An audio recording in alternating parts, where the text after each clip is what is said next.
écoute, la courbe de Laffer, c'est juste économique. Il n'existe aucun économiste qui est débunké. Tout le monde dit c'est débunké, mais en fait, il y a aucun Non, mais économiste sérieux qui puisse débunker la courbe de l'affaire. Et je vais même dire mieux, c'est-à-dire que Thomas Piketty, tu vois, je veux dire, c'est leur saint.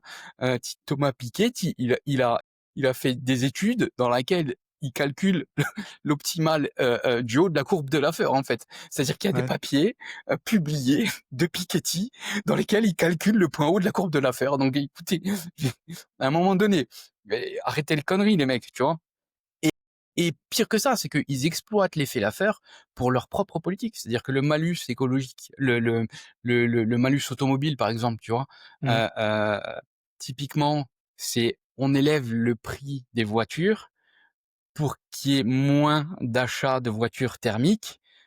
C'est mécaniquement l'exploitation de l'effet Laffer. C'est-à-dire que plus le prix est élevé, moins tu vas faire de ventes. C'est typiquement, voilà. Donc tu dis que ça n'existe pas, mais tu veux l'exploiter pour tes propres politiques. Rebranche ton d'accord. cerveau, Ouais, tu vois. ouais, non, mais bien sûr. Non, c'est vrai que j'avais même pas pensé à l'exemple Oui, des c'est l'effet mais oui, Laffer, mais en c'est fait. oui, bien sûr, mais c'est ah la vache, oui. Non, mais c'est hallucinant d'ailleurs pour ceux qui savent pas ce que c'est que l'effet Laffer, hein, c'est que voilà, t'as as un taux d'imposition et passer en fait un certain taux d'imposition, au rendement, les rentrées fiscales sont inférieures à ce qu'elles sont censées représenter, en fait. C'est-à-dire, voilà, ouais, il y a un maximum, il y a un taux optimal qui fait que, passer ce taux-là, le fait d'augmenter le taux va faire diminuer les recettes parce que l'effet sera contre-productif. Il sera tellement élevé que les gens ne Tout voudront à plus fait, consommer sur ce vecteur-là de qui est tout à taxé. fait et à contrario, baisser les impôts, des fois, ça peut même augmenter les rentrées fiscales, hein. Ça, on l'a vu à Et plusieurs reprises, avec hein. l'IS, on l'a vu avec l'IS, par Ouais, exemple, tout à hein. fait. Ouais, Et pour c'est là plusieurs aussi qu'on a raisons, hein. du discours malhonnête de la part de la gauche. C'est-à-dire que,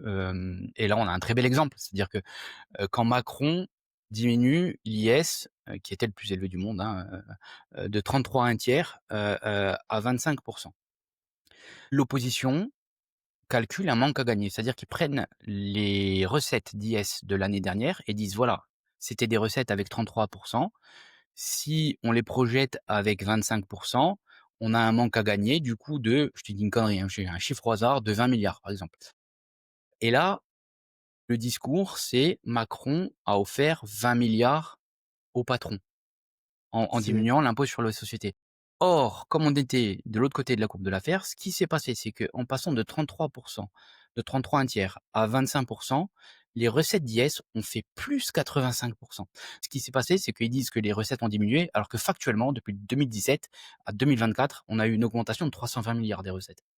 320 milliards. l'exemple que tu viens de dire, il est génial parce qu'en fait, il symbolise plusieurs choses. Déjà d'une, le calcul, un calcul de projection dans le futur en prenant l'année N-1, en faisant un copier-coller du taux d'imposition, en disant: «Bon, regardez ce que si on applique la formule à l'année dernière, bah, du coup, dans 5 ans, ça va produire ça».